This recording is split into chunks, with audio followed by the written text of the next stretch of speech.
If you want to just live a comfortable life all the time, you're going to feel very unfulfilled in your life. We're at our happiest when we're problem solving, when we're getting through challenging things. When you push yourself, you push your limits, you find more about who you are, you know, what you're capable of. I've fallen more in love with really trying to push those barriers. Eventually, hard work will pay off and we'll get there.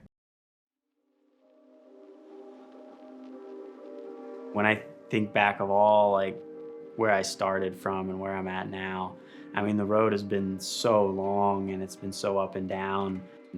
There was just such a long stretch where nothing was going right, and I was like, you know, when you're a starving professional and you're working so hard and you're going to work 30, 40 hours a week on the side, then you have a full training load. You have to have enough passion for the sport and belief in yourself to keep working through that stuff. And I think when you do it, you're like, oh my gosh, I was able to get through that. Then when the next thing comes, you're like, okay, like I can get through this.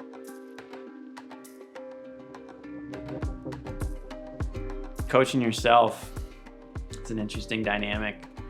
And I've always looked at it like just separating to coach and athlete.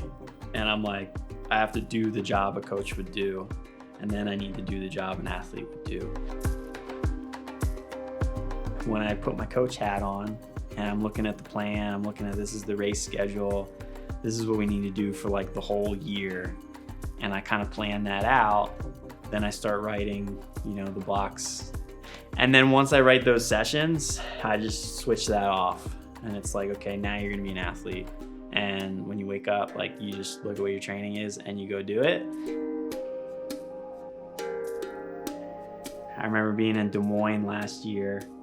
Before I left for that trip, I was like, if I don't make any money at this race, like it might be over. Like I don't know. I don't know if I can keep going.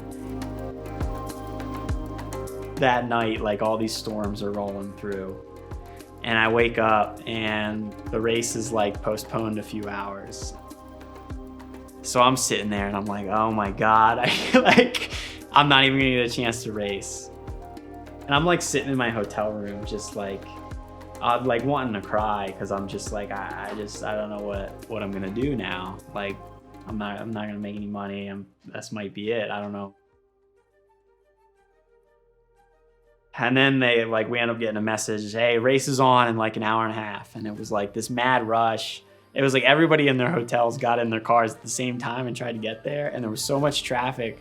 I was like, I'm gonna miss the start if I sit in this Uber any longer. I got out of my Uber and ran to the start. Ended up winning the race, and it was just like, it was like this weight off my shoulders, and I was like, okay, I can like really succeed at this. I'm gonna be good at this. And then I think I won the next race, and then like I won a couple more later in the year, and I felt like it was this close to just like, it's over. You know what I mean? Like if those thunderstorms kept coming down for a couple more hours, I don't know if we'd be sitting here.